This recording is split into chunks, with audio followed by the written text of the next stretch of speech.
Vamos a ir a la palabra del Señor en esta mañana, al libro de Filipenses. Filipenses, capítulo 1, ahí estamos. El mensaje de esta mañana es la segunda parte del mensaje del domingo antepasado.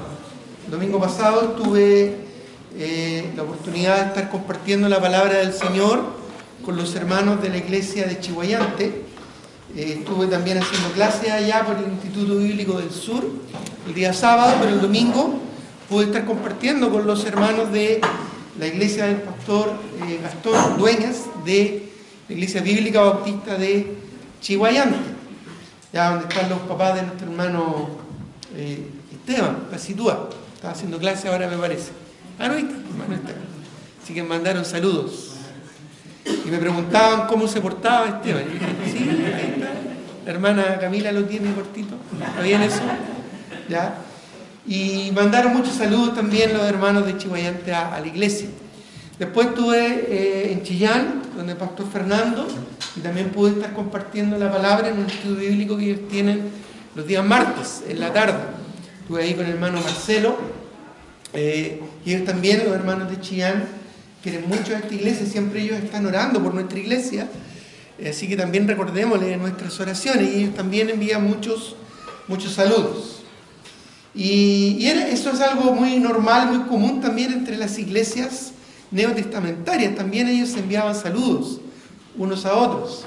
Muchas de estas iglesias fueron fundadas por el apóstol Pablo, otras por misioneros también de las mismas congregaciones, como Colosas, por ejemplo, que fue fundada por hermanos que salieron de la iglesia de Éfeso y que fundaron la iglesia ya en Colosas, en la Odisea y Hierápolis. Probablemente el hermano Epafrodito y Epafras estaban ahí involucrados en ese proyecto. Así que había un vínculo entre las iglesias. Y ese vínculo es muy sano, es muy correcto entre las iglesias que tienen una misma doctrina y que profesan, ¿verdad?, seguir al Señor Jesucristo como su Señor.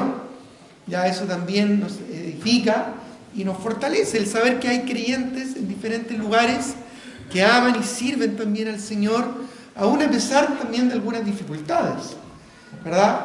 Y el caso que nosotros vemos acá en la iglesia de Filipos nos hace pensar un poquito en esto, porque al tiempo en que Pablo escribe a la iglesia, a los filipenses, por ahí por el año 60, 62 después de Cristo, ya habían persecuciones, ya habían momentos difíciles que los creyentes enfrentaban. El comienzo de la iglesia de los filipenses fue complejo. También hubo mucha persecución. Recordemos que el apóstol Pablo, por predicar el evangelio, por liberar a una mujer que estaba siendo poseída por un demonio, trajo un problema, un escándalo en aquel lugar, lo que derivó en que Pablo y Silas fueran llevados a la cárcel, en circunstancias poco gratas, ¿verdad? Pero ahí en la cárcel él dio testimonio del evangelio, tanto así que el carcelero, el gendarme a cargo de la cárcel, se convirtió al Señor, ya junto con su familia. Antes de eso, Lidia, una vendedora de púrpura, muy involucrada en el mundo comercial y de la sociedad alta romana de aquellos días, también recibió a Cristo junto con su familia, junto con su gente que estaba ahí. También probablemente muchos esclavos que vieron la liberación de esta mujer endemoniada también pusieron su fe en Cristo, y así nace la iglesia de Filipos, pero en medio también de la persecución. Así que cuando Pablo escribe a la iglesia, les habla en términos y en lenguaje que ellos conocen. Es más, cuando Pablo escribe a los creyentes ya de Filipos, alrededor de 12 años después que se fundó la iglesia se fundó por ahí por el año 50 más o menos, 52 después de Cristo. Y Pablo escribe ahora, 10 o 12 años después de que comenzó esta iglesia, le escribe justamente desde la cárcel en Roma. ¿Ya? Entonces los creyentes estaban acostumbrados, habituados a pasar tiempos de persecución. Algo un poco diferente a nuestra experiencia. a pesar de que a veces nosotros, ¿verdad?, se nos hace difícil algunas veces seguir al Señor, a pesar de que algunas veces nosotros tenemos también cierta oposición en nuestros hogares, en nuestras familias, en nuestro entorno. Pero aún así no es comparable con lo que tuvieron que enfrentar estos creyentes. Entonces, al conocer esta historia, nos dan ánimo. Ya saber de que aún así, con todos los problemas que podamos tener de salud, o problemas económicos, o problemas personales, aún así, ¿verdad? Otros creyentes tuvieron que enfrentar situaciones más difíciles. Y aún así ellos se mantuvieron fieles al Señor. Entonces, ¿cómo nosotros no nos vamos a mantener fieles al Señor? A pesar de la dificultad y las oposiciones que podamos tener. Bueno, estudiando la epístola a los Filipenses, podemos ser desafiados en este sentido. Y es más, no solo ser desafiados a mantenernos fieles al Señor, sabiendo que hay una larga historia de mártires y hombres y mujeres que se mantuvieron fieles a pesar de la persecución en los caminos del Señor, sino que además de esta actitud de fidelidad, también aprendemos en esta hermosa epístola a los Filipenses una actitud de gozo y de alegría aún en medio de la tribulación. Ya, aún en medio de la tribulación. Como ya hemos establecido, el tema general de la epístola de Pablo a los Filipenses es el gozo de ser de un mismo sentir en el Señor Jesucristo. Ya, y este gozo se manifiesta de muchas formas, ya en la predicación del Evangelio, en la comunión de los creyentes, en la santificación, en, ¿verdad?, el servicio al Señor, en el compromiso económico con la obra misionera, en fin, de muchas formas que Pablo después vamos a ver a lo largo del estudio de esta epístola, nos va a ir contando. Ya entendiendo de hecho que lo que motivó a Pablo a escribir esta epístola a los Filipenses fue la gratitud primeramente por el apoyo económico que ellos le enviaban a la obra misionera, a Pablo para llevar adelante esta obra.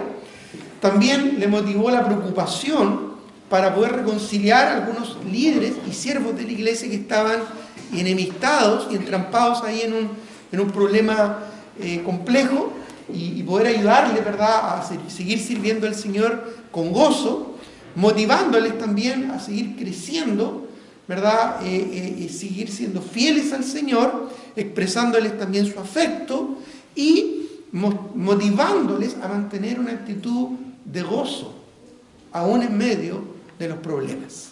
¿Ya? Y es por eso que esta epístola es conocida como la epístola del gozo o de la alegría. ¿Ya? De todas las epístolas de Pablo, esta se destaca porque en varias ocasiones él reitera este concepto de mantenerse gozoso, incluso aún en medio de la tribulación. ¿Ya? Aún en medio de los problemas podemos mantener el gozo. Nada debe robarnos el gozo que nos da el saber que somos hijos del Señor, el saber de que nuestra ciudadanía está en los cielos, de donde esperamos la venida de Cristo, como cantábamos un momento atrás, de entender, ¿verdad?, de que aun si nosotros fuésemos infieles, el Señor, en su gracia, en su misericordia, permanece fiel. ¿Ya? Y el saber también de que aunque pasemos momentos difíciles, ya somos parte de una familia que ha vivido momentos difíciles a lo largo de la historia y se ha mantenido fiel, con gozo y alegría, sirviendo al Señor, sabiendo que nuestra ciudadanía nos espera y que algún día vamos a estar con el Señor por la eternidad. ¿Ya? En ese sentir, vimos la vez pasada, el domingo antepasado, de los versículos 12 en adelante, ya pudimos ver cómo a pesar de cualquier circunstancia es posible predicar el Evangelio. Así que para repasar y también para introducir otros aspectos que me gustaría destacar en esta mañana, vamos a leer nuevamente el capítulo 1, Filipenses, versículos 12 en adelante.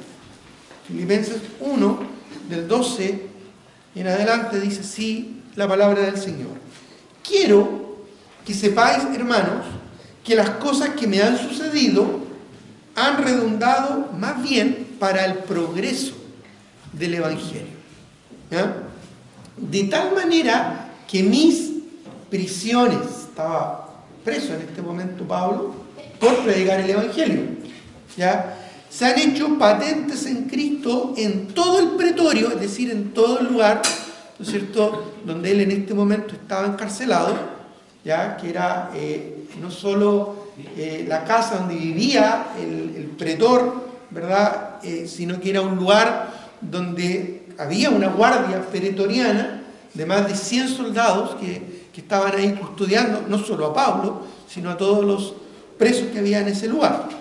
Dice, mis prisiones se han hecho patentes en Cristo en todo el pretorio y a todos los demás, tanto a los reclusos como también a todo el entorno del mundo militar romano que estaba ahí en este momento, ¿verdad?, relacionándose con el apóstol Pablo. Dice, y la mayoría de los hermanos, cobrando ánimo en el Señor, con mis prisiones, se atreven mucho más a hablar la palabra sin temor.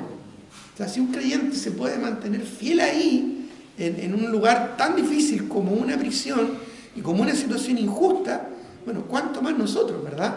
Entonces eso nos da ánimo, ya nos da una motivación. A veces cuando yo estoy complicado, con dificultades, y llamo a algunos pastores amigos y me empiezan a contar sus dramas, yo me siento bien, porque digo, escucha, no estoy tan mal, ¿ya? Ellos están peor que yo, siempre hay alguien que puede estar peor, ¿no es cierto?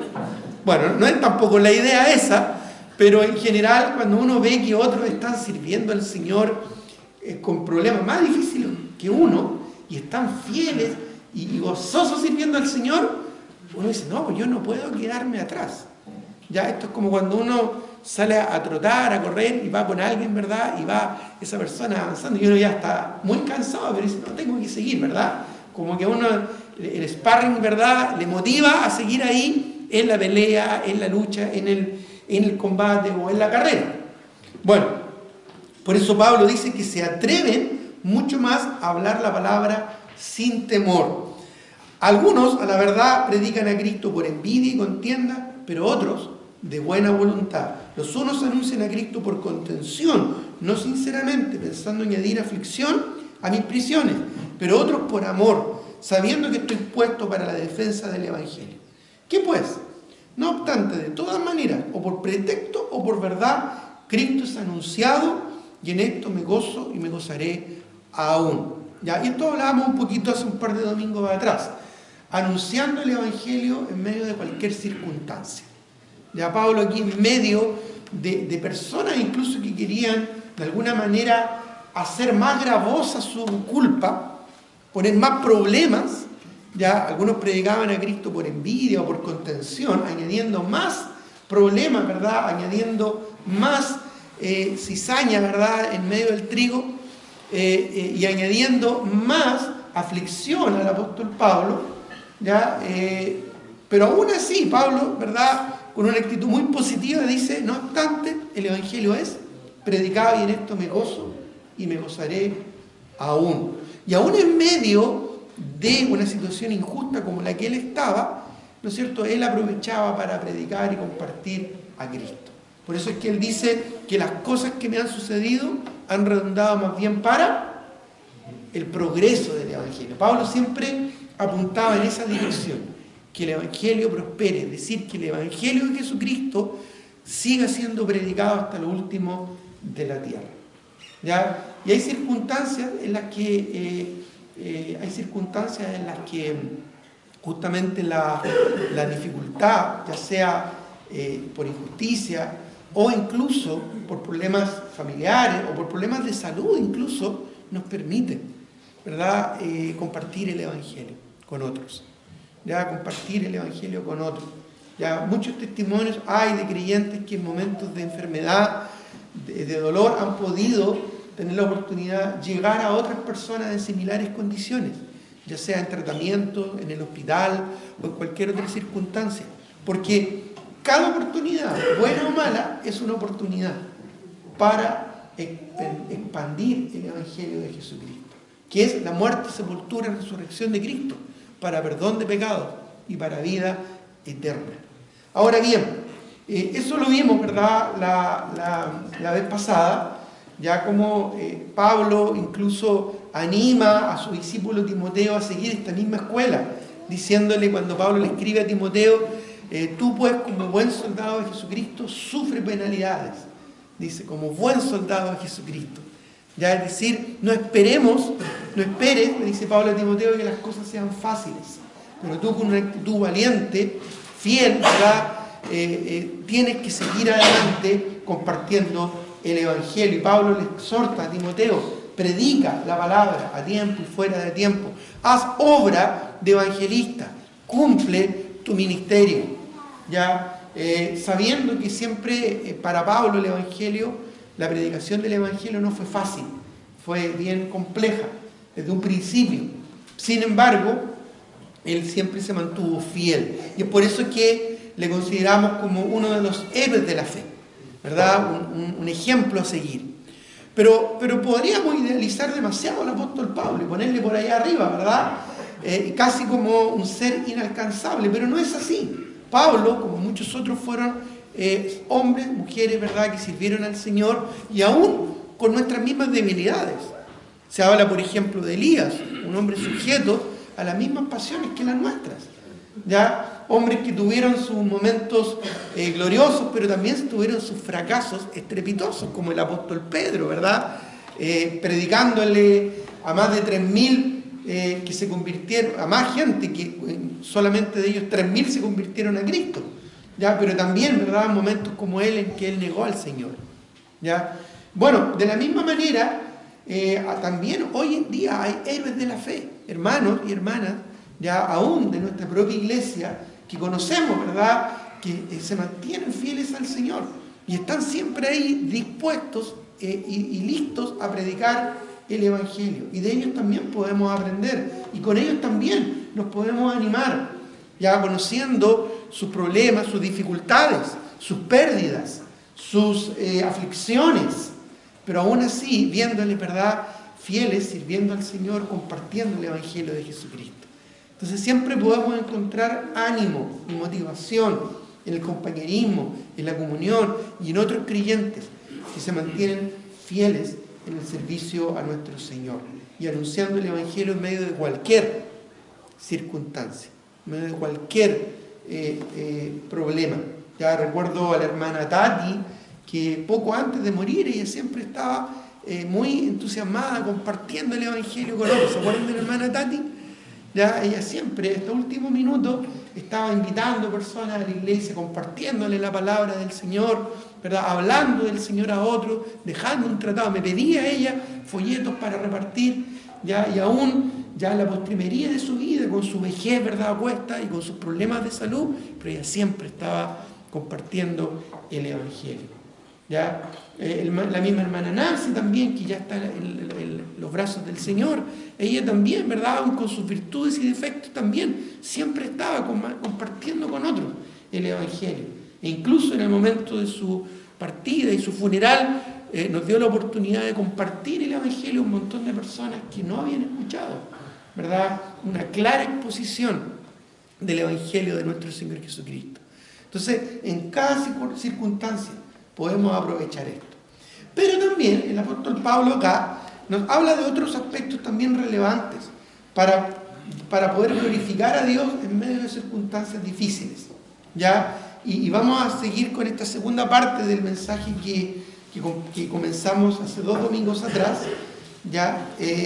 Y vamos a hablar ahora de los versículos 19 en adelante, de lo que Pablo está escribiendo a los creyentes de Filipos, ¿ya? Añade a lo que él está diciendo, de que podemos y debemos anunciar el Evangelio en medio de cualquier circunstancia, ya añade del versículo 19 en adelante. Dice, porque sé que por vuestra oración y la suministración del Espíritu de Jesucristo, esto resultará en mi liberación. Pablo tenía en algún momento la esperanza de que le iban a dejar libre, ¿ya? Que le iban a liberar de las cadenas injustas con las que él estaba por predicar el Evangelio, ¿ya? Dice el versículo 20, conforme a mi anhelo y esperanza de que en nada seré avergonzado, Antes bien, con toda confianza, como siempre, ahora también será magnificado Cristo en mi cuerpo, o por vida o por muerte. Pablo estaba preparado para partir con el Señor, ¿ya? O para seguir sirviéndole según fuera la voluntad de Dios, ¿ya? Magnificando el nombre de Cristo, glorificando el nombre de Cristo y haciendo conocido el nombre de Cristo, ya sea en vida o ya sea por su muerte. De hecho, en el versículo 21, él exclama, ¿verdad? Él proclama desde lo profundo de su corazón, por decirlo así, su lema, ¿ya? Su lema de vida, ya su máxima, su eslogan, ¿verdad?, de vida que le mantenía ahí, ¿verdad?, enfocado en la dirección, en el rumbo de su existencia. Cuando dice, porque para mí el vivir es Cristo y el morir es ganancia, ya, porque para estar con el Señor, para mí el vivir es Cristo. Muy parecida, ¿verdad?, el concepto que después Pablo le escribe a los Gálatas, a la iglesia en Galacia, ya, porque con Cristo estoy juntamente crucificado, les dice, ya, y ya no vivo yo, mas Cristo vive en mí. Y lo que ahora vivo en la carne, todavía en mi cuerpo físico que está vivo en esta tierra, lo vivo en la fe del Hijo de Dios, el cual me amó y se entregó a sí mismo por mí. Así que para Pablo el vivir era Cristo. Y si moría, bueno, se iba con el Señor, así que era ganancia, ¿ya? Pero en el versículo 22 declara, mas si el vivir en la carne resulta para mí en beneficio de la obra, no sé entonces qué escoger. Pablo estaba muy interesado en que la obra siguiera adelante, ya, siguiera adelante. Pero, entre otras cosas, ¿en qué sustentaba el apóstol Pablo esta visión, ya, esta seguridad que emanaba, ¿verdad?, de él, de este siervo de Dios? ¿Ya? Porque le vemos hablar con tanta seguridad, con tanta firmeza. Bueno, ¿dónde estaba el secreto de esa firmeza, de esa convicción? Bueno, él mismo lo hace ver acá, cuando dice en el versículo 19, porque sé, ya no es un tal vez o un podría ser, es una certeza, dice, porque sé que por vuestra oración, mira, vuestra oración y la suministración, ¿no es cierto?, o la provisión, la ayuda del Señor, del Espíritu de Jesucristo, esto resultará en mi liberación. La oración para el apóstol Pablo era esencial. Depender del poder de Dios a través de la oración. Para él era una certeza, era una seguridad. No era un tal vez, no era un simplemente de manera así espuria al decir si Dios quiere.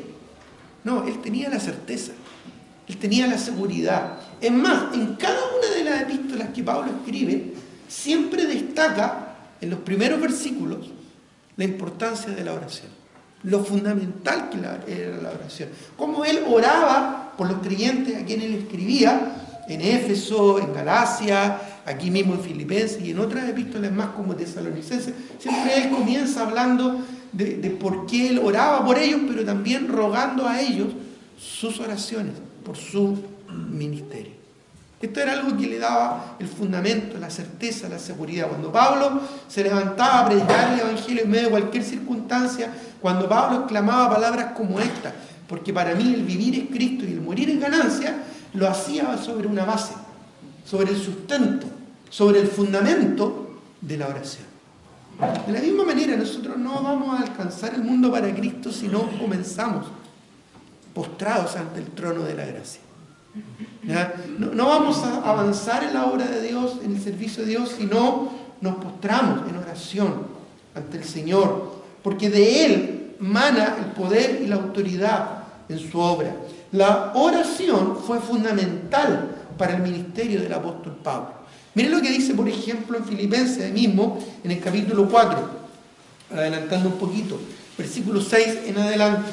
Dice, por nada estéis afanosos, si no sean conocidas vuestras peticiones delante de Dios en toda oración y ruego con acción de gracias. Dice, por nada estéis afanosos. ¿Qué es lo opuesto de estar afanoso? ¿No? Tranquilo, contento, gozoso. Ya, de hecho, el versículo anterior, ya, los versículos anteriores de esta porción, Pablo nos muestra este contraste. Dice, por ejemplo, el versículo 4, regocijaos en el Señor siempre.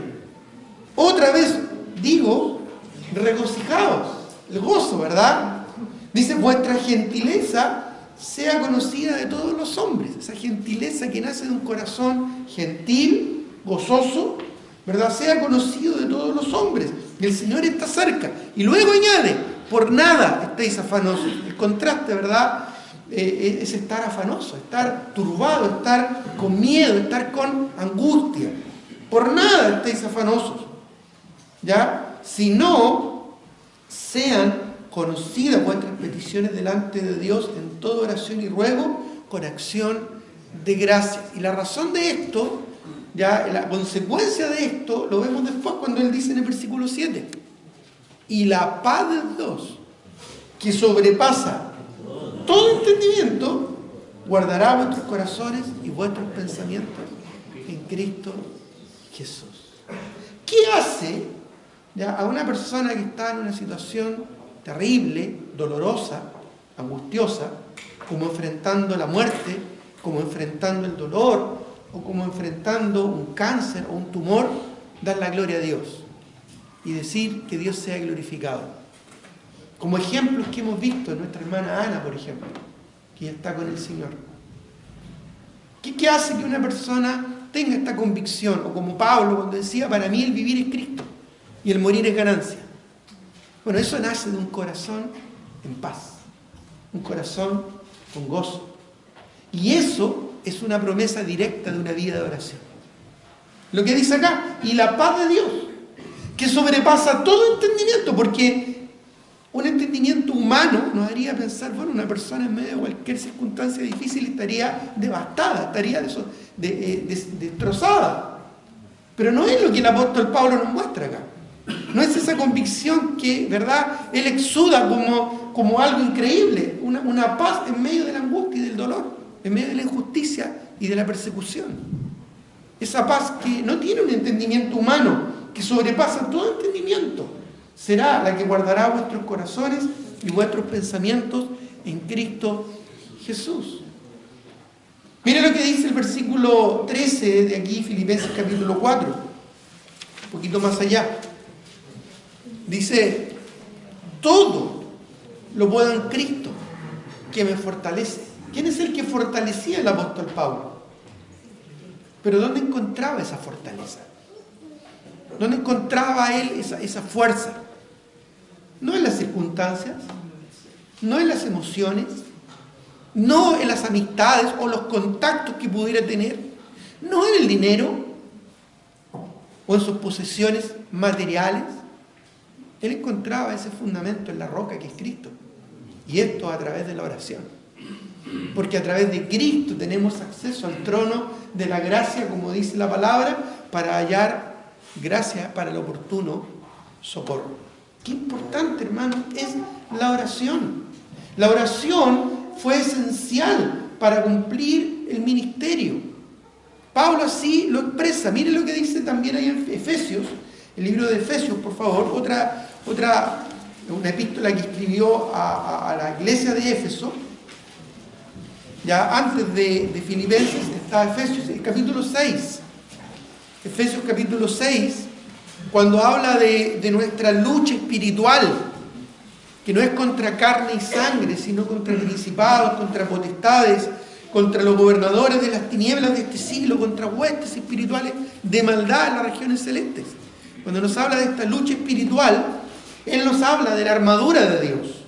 Y en el contexto de la armadura de Dios con la cual podemos estar firmes ante cualquier ataque del enemigo, de los problemas y de las circunstancias que nos rodean, ya él añade en el versículo 18, orando en todo tiempo, con toda oración y súplica en el Espíritu, y velando en ello con toda perseverancia y súplica por todos los santos.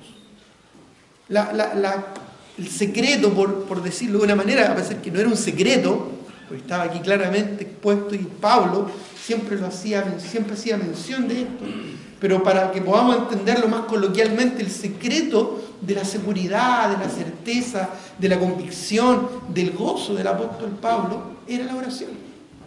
Era la oración, una vida de oración. Perseverante, consistente, constante, profunda, significativa. No un tiempo, ¿verdad?, espurio, rápido, no una gratitud antes de cada comida, sino pasar tiempo en oración. Era lo que hacía el Señor Jesucristo. ¿Te acuerdas? Poco antes de enfrentar la cruz, ¿qué estuvo haciendo el Señor Jesucristo? Orando ahí en Getsemaní, con sus discípulos, rogándole a ellos que le acompañaran en la oración. Antes de escoger a sus 12, Él dice, pasó la noche orando. Y luego, ¿verdad?, al día siguiente, escogió a sus seguidores más cercanos. Siempre la oración es el aspecto fundamental y esencial para poder tener gozo en medio de la prueba, estabilidad y certeza y seguridad en medio del dolor. Si tu vida es una vida que expresa angustia, depresión, desazón, tristeza, conflicto, es probablemente porque tu vida de oración no es una vida consistente. No es una vida profunda, no es una vida de oración constante. Porque justamente es la oración la que nos permite tener esa paz que sobrepasa cualquier entendimiento. Que incluso uno mismo no puede entender o comprender por qué estoy tan tranquilo, por qué estoy tan tranquila, si estoy en una circunstancia tan complicada, tan compleja. ¿Qué es lo que me mantiene de pie en una situación tan difícil? Bueno, eso es la oración, hermano. Eso es lo que Pablo aquí está expresando, ¿verdad? Que él descansa y depende con certeza, con seguridad de la oración. Para él no eran buenas intenciones. ¿Sabes? Que muchos creyentes tienen como el concepto de que la oración son solo buenas intenciones. ¿Ya? Cuando a veces hay un hermano que está medio complicado y le decimos, voy a orar por ti. Es como decirle, ojalá te vaya bien. ¿Ya? Pero no es realmente lo que es honesto, porque quizás ni siquiera tomamos un tiempo para orar por esa persona. ¿Ya? Ni siquiera nos apartamos un momento para realmente pasar tiempo en oración. Lo decimos casi como una frase cliché, ¿ya? Casi como que Dios te bendiga, pero realmente no es algo serio. Bueno, no debe ser así, por supuesto. Ya cuando Pablo pedía a los filipenses que oraran por él, o cuando Pablo oraba por los creyentes, él realmente pasaba un tiempo en oración. Qué triste es la vida de oración de muchos creyentes. Por eso es que sus vidas son tristes, penosas y angustiosas, siendo que podrían ser victoriosas en el Señor, siendo que podrían ser poderosas en el Señor.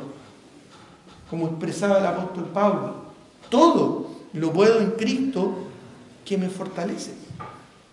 Bueno, Pablo oraba en este sentido, ya diciendo, oren en todo tiempo, con toda oración y súplica. Lo vimos en Efesios 6, 18. Oren, por favor. Dice el verso 19, y por mí, a fin de que al abrir mi boca me sea dada palabra para dar a conocer con denuedo el misterio del Evangelio, por el cual soy embajador en cadenas, que con denuedo hable de él como debo hablar. Y por eso es que en Filipenses capítulo 1 dice que todo el pretorio escuchó del Evangelio. Que dice en Filipenses capítulo 1, ¿verdad?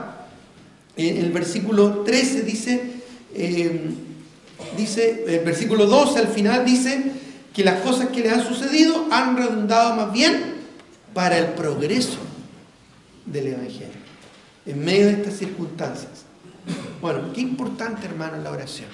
Y es algo que a veces como hijos del Señor, como creyentes, descuidamos. Es algo que a veces como creyentes, ¿verdad?, en un contexto reposado, en un contexto tranquilo, olvidamos. Esto me hace pensar en la iglesia de la Odisea.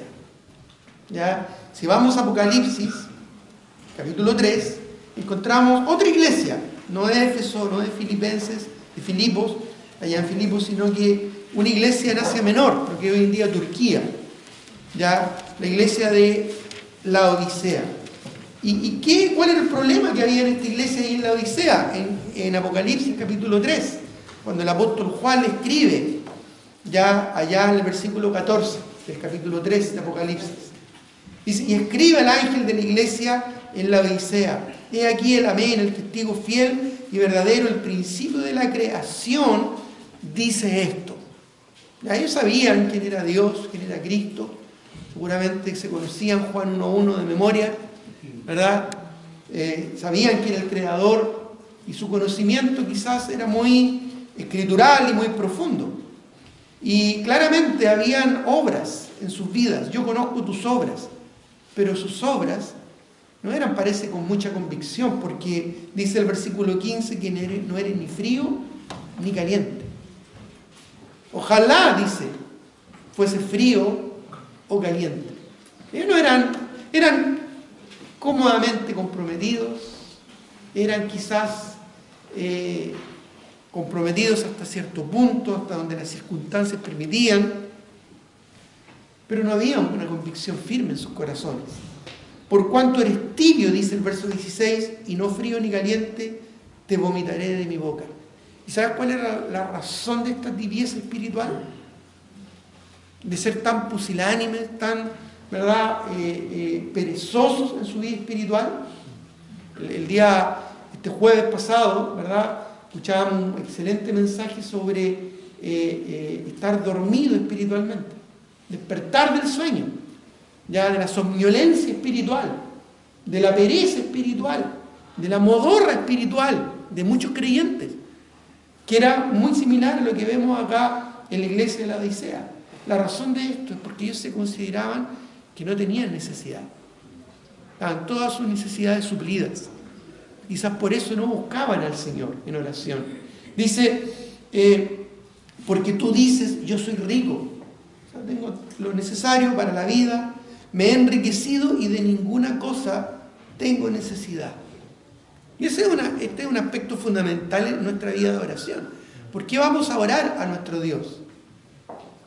Jesús incluso allá en Lucas lo señala, hablando de las parábolas, ¿verdad?, sobre la oración, diciendo, Jesús les enseñó unas parábolas diciendo sobre la necesidad de orar siempre y no desmayar. Es una necesidad la oración. ¿Por qué? Porque necesitamos a Dios. Pero al parecer estos creyentes en la Odisea no tenían necesidad de nada, de ninguna cosa. Tengo necesidad. Quizás daban gracias a Dios por los alimentos, eran agradecidos. Quizás daban gracias por el día, al terminar la noche, eran agradecidos. Pero al parecer no tenían más necesidades que esas. ¿Por qué? Porque ellos no buscaban al Señor. No tenían una relación con el Señor. Lo vamos a ver después en un minuto más. Entonces el Señor les dice, y no sabes que tú eres un desventurado, miserable, pobre, ciego y desnudo.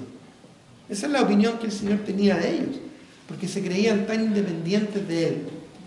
Y la razón de esto, ¿verdad?, es que dice el versículo 20, es que habían dejado su relación con Cristo de lado. Estaban tan satisfechos en sus necesidades que ya Cristo no era lo más importante en su vida. Ya no era como Pablo cuando decía, porque para mí el vivir es Cristo y el morir es ganancia. Dice el versículo 20, he aquí yo estoy a la puerta y llamo. Si alguno oye mi voz y abre la puerta, entraré a él y cenaré con él y él conmigo. Qué triste es como muchos creyentes descuidamos a veces nuestra vida de oración, nuestra vida de comunión con el Señor, nuestro tiempo devocional. O pasa a ser simplemente algo rutinario, religioso, un rito, o simplemente algo escaso y espurio que no significa nada en nuestra vida. Nos esforzamos más por rendir bien en nuestro trabajo, por rendir bien en nuestros estudios, por cuidar nuestra fuente laboral o por cuidar nuestra propia salud, pero descuidamos lo más importante, nuestra comunión con el Señor. Nuestra comunión con el Señor no puede ser reemplazada por ninguna otra cosa si no es la oración y la palabra. No es lo mismo ver una película cristiana que leer la Biblia. No es lo mismo tener una conversación cristiana que pasar tiempo conversando con el Señor, orando con el Señor. No es lo mismo. Cristo quiso ser cercano a nosotros. Muchas veces decimos, como creyentes, ¿verdad?, bíblicos, que el Señor no quiere establecer una religión, sino una relación. Pero muchos creyentes no viven esa relación. Muchos creyentes nos podemos volver hipócritas, porque hablamos de una relación, pero sin realmente tener una relación cercana, cotidiana y significativa con el Señor. Decimos a veces, no, si yo tengo un amigo, ¿verdad?, que conozco ya en tal parte, pero ¿hace cuánto que no hablamos con él? ¿Hace cuánto que no lo vemos? ¿Hace cuánto que no lo llamamos o nos preocupamos como él está? ¿Hace cuánto que no pasamos tiempo charlando con él? ¿Hace cuánto que no hacemos el esfuerzo de tomar un avión o tomar un bus o tomar el vehículo y llegar donde él está y pasar tiempo con esa persona? Pero le llamamos amigo. ¿Sabes que a veces pasa lo mismo con el Señor? Decimos, no, tenemos una relación con el Señor, pero no pasamos tiempo en oración. Y el tiempo que pasamos son 5 minutos y ya nos quedamos dormidos. O es mucho. O el tiempo que pasamos, ¿verdad?, estudiando la palabra es simplemente el devocional del día, donde tomamos un librito, ¿verdad?, leemos un versículo y algo que alguien comentó acerca de ese versículo, y eso sería. Eso es pasar tiempo con el Señor. Eso es tener un tiempo de relación, de comunión con el Señor. Bueno, lo que sustentaba el apóstol Pablo en los momentos duros y difíciles, y lo que le hacía decir con tanta convicción, para mí el vivir es Cristo, era una relación con el Señor. Pasaba tiempo con Él, quizás el mismo tiempo que pasaba ahí en la cárcel. ¿Qué más tenía que hacer ahí en la cárcel? Le pasaban, ¿verdad?, de buena voluntad para que leyera algunos manuscritos, ¿verdad? ¿Y él qué hacía? O cantaba, como en el caso de Filipo, ¿verdad? ¿Se acuerdan? Que cantaba con Silas hasta altas horas de la noche, o seguramente oraba al Señor.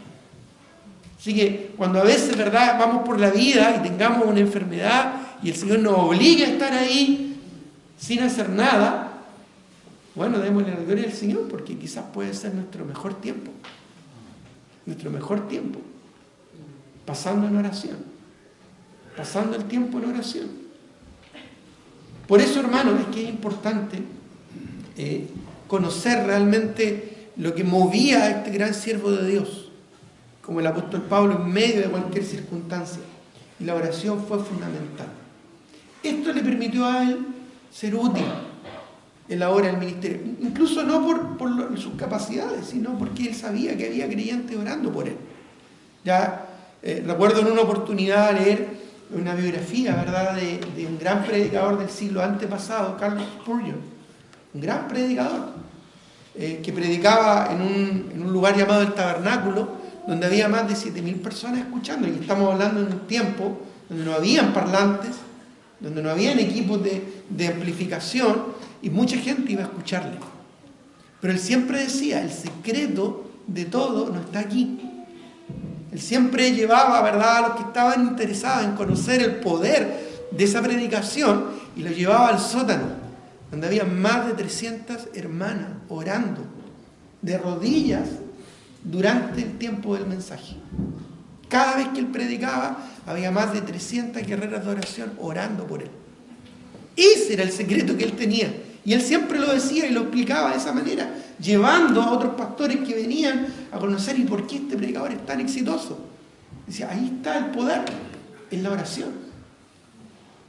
Bueno, Pablo entendía esto, y por eso que fue grandemente utilizado en la obra del Señor. A veces exaltamos, a veces desmedidamente al apóstol Pablo, pero cuando estemos en la gloria vamos a darnos cuenta del tremendo ejército de creyentes que está orando por él durante su ministerio. Y ahí vamos a entender y vamos a darnos cuenta dónde estaba el poder de Dios manifestado para ser útil en el progreso del Evangelio.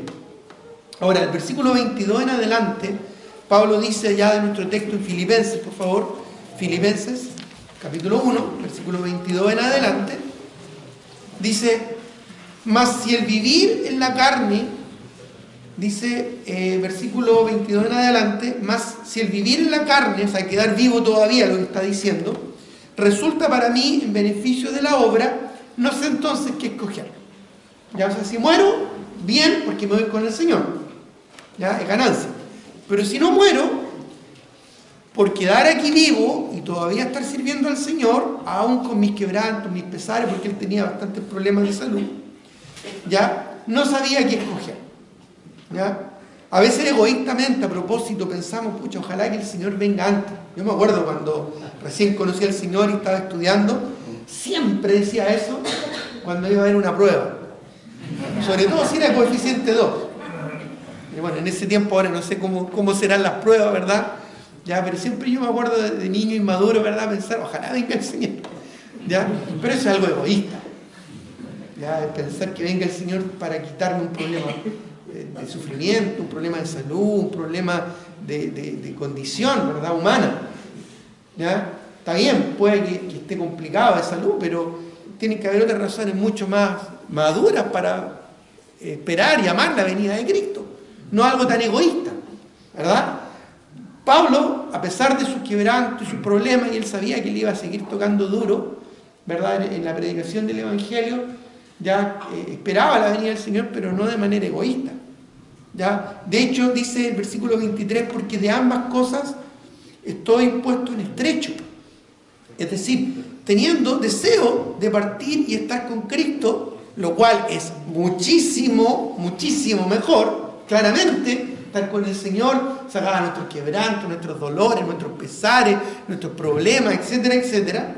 O sea, realmente muchísimo mejor, pero, y esto es lo importante, y aquí vemos la actitud de este siervo de Dios, pero quedar en la carne es más necesario por causa de vosotros. ¿Por qué? Porque él entendía que su vida era para la utilidad del Evangelio. Era para servir en la predicación del Santo Evangelio que trae luz al que está en tinieblas. Trae vida al que está muerto en sus delitos y pecados. Trae libertad a aquellos que están cautivos en la condenación del pecado. Entonces, ¿qué labor más grande que esta? Que dar vida a aquellos que están muertos en sus delitos y pecados. Dice el verso 25, confiando en esto, sé que quedaré y que aún permaneceré con todos vosotros para vuestro provecho y gozo de la fe. Para vuestro provecho. O sea, su enfoque no era un enfoque egoísta, como a veces el nuestro, ¿verdad? Para mi provecho, para mi comodidad, para yo estar bien, para yo estar tranquilo, para yo sentirme cómodo, ¿verdad? A veces, ¿verdad? Hemos conversado en conferencias con otros pastores, con otros hermanos, ¿verdad? O en otras actividades que hemos tenido y preguntamos, ay, ¿por qué no viniste? No, es que a mí ese tema no me edifica. Pero nunca pensamos en, ¿y de qué manera yo puedo ser de edificación a otras personas? ¿De qué manera yo puedo ser de bendición? ¿Por qué siempre tengo que ser yo el objeto del beneficio? ¿Por qué venimos a la iglesia? ¿Porque me siento bien? ¿Porque me hace bien? Genial, fantástico. Gloria a Dios por eso. Pero también podremos pensar de otra manera. ¿De qué manera yo puedo ser de bendición a mis hermanos? No solo a recibir, ¿verdad? Como dijo el Señor, más bienaventurado es dar que a recibir. Por eso dice Pablo que confía que él va a quedar todavía porque todavía hay mucho que hacer en la obra de Dios. ¿Ya? Y de verdad hay mucho que hacer. El Señor Jesucristo le dijo a sus discípulos, rogad pues al Señor de la mies que envíe obreros a su mies. ¿Y esto por qué? Porque la mies es mucha y los comensales también son muchos. Por eso es que se requieren obreros, y los obreros son pocos. ¿Fijan? Añade en el versículo 26, ¿para qué? Propósito, para que abunde vuestra gloria de mí en Cristo Jesús, por mi presencia otra vez entre vosotros, siendo útiles para el progreso del Evangelio. El Espíritu Santo, hermanos, el Espíritu Santo solo usa vidas santas, controladas y consagradas al Señor. Cuando nos despojamos del egoísmo natural de nuestras vidas y nos disponemos a ser siervos útiles en las manos del Señor. Cantábamos un momento atrás, siervos para su gloria, siguiendo el ejemplo del Señor Jesucristo, que no vino a ser servido, sino a servir y a dar su vida en rescate por muchos. Bueno, acompáñenme a 2 de Timoteo, capítulo 2, versículo 21. 2 de Timoteo, capítulo 2, verso 21, dice: así que, si alguno se limpia de estas cosas, ¿de qué cosas nos tenemos que limpiar para ser siervos útiles en las manos del Señor? Primero que nada, lo primero que tenemos que sacar de nuestro corazón es el egoísmo. Eso es lo primero que ensucia y loda nuestra relación con el Señor. El egoísmo. El yo-yo, ¿no es cierto? Yo-yo, el mí, el mí. El yo, el mí. Todo eso, ¿verdad? Tenemos que sacarlo de nuestro corazón. Limpiarnos de estas cosas, del orgullo. Así que si alguno se limpia de estas cosas, será instrumento para honra, santificado, útil al Señor, y como era el anhelo y el enfoque del apóstol Pablo, dispuesto para toda buena obra. En conclusión, si vamos a nuestro texto nuevamente, recordemos que Pablo, ¿verdad?, lo expresó de manera bastante elocuente ahí en el versículo 20 y 21 de nuestro texto. Conforme me anhelo y esperanza de que nada será avergonzado, antes bien con toda confianza, como siempre ahora, también, y este era el enfoque de vida del apóstol Pablo, será magnificado Cristo en mi cuerpo, o por vida o por muerte. O sea, básicamente el anhelo, la búsqueda, el sentir del apóstol Pablo, ¿cuál era? Magnificar a Cristo. ¿Qué es lo que es magnificar a Cristo? Es exaltarlo, glorificarlo, por sobre cualquier circunstancia, aún por sobre mi propia vida. Será magnificado a Cristo en mi cuerpo, o por vida o por muerte. Y Pablo luego dice en el verso 21, porque para mí el vivir es Cristo y el morir es ganancia. ¿Ya? Hay una traducción un poquito más contemporánea que hice de este texto que podría decir más o menos de esta forma: porque para mí la vida no es otra cosa que Cristo y la muerte es ganancia. No obstante, si el seguir viviendo físicamente me permitirá producir más fruto y así glorificar a Dios, entonces no sabría qué escoger. Me encuentro indeciso entre dos cosas buenas, pero anhelo la mejor. Porque, por una parte, ya tengo ganas de levantar la tienda y estar con Cristo, que es lo mejor de todo. Pero por causa de vosotros y de la obra, me resulta más importante seguir sirviendo en este mundo a pesar de las circunstancias que me rodean. De esto último estoy confiado y seguro de que quedaré para estar con vosotros y a vuestro lado para ayudaros a proseguir vuestro camino y para aumentar el gozo de vuestra fe, para daros todavía más motivos para estar orgullosos de Cristo por causa de mí cuando vuelva a visitarlos nuevamente. Una traducción un poquito más libre, más moderna, ¿verdad?, de lo que leemos acá en esta porción. ¿Cuál es el enfoque de tu vida? ¿Tu futuro personal, tu desarrollo como ser humano, tu futuro laboral, tu futuro económico? ¿Qué es lo que anhela tu vida en esta tierra temporal, en este mundo temporal? ¿Cosas temporales o cosas celestiales? ¿Dónde está enfocada tu vida? ¿No será por eso que quizás las cosas que pasan en este mundo te afectan tanto? Porque cuando nuestro enfoque está en lo celestial, nuestras preocupaciones están en aquello, en glorificar a Dios. Y Dios puede ser glorificado en medio de cualquier circunstancia. ¿Dónde está tu corazón? Porque donde esté tu corazón, ahí estará tu alma. Donde esté tu tesoro, ahí estará tu corazón. ¿Dónde está tu corazón? ¿O qué es lo que llena tu corazón? De la abundancia del corazón habla la boca. ¿Qué es lo que sale de tus labios? Pablo simplemente expresaba lo que había en su corazón, porque en su corazón no habían cosas, no habían circunstancias en su corazón. En su corazón no había lugar para situaciones buenas o malas. ¿Saben quién estaba en su corazón? Cristo. Cristo. Porque para él el vivir era Cristo. Ese es el enfoque en tu vida. Y eso es lo que te permite a ti, a pesar de cualquier situación, seguir adelante como un siervo útil en las manos del Señor. Que así sea, hermano, para que así Cristo sea glorificado con fruto, más fruto, mucho fruto y fruto que permanece. Tengamos un momento de oración. Señor, te doy gracias por tu palabra. A través de ella somos exhortados, desafiados, pero también animados a seguir fieles y firmes en tus caminos. Ayúdanos a entender, Señor, que en medio de cualquier circunstancia podemos y debemos expandir el Evangelio. Ayúdanos a entender también que debemos depender y descansar completamente en la oración y en una comunión íntima, cercana y real con nuestro Señor. Y ayúdanos también, Señor, a entender que de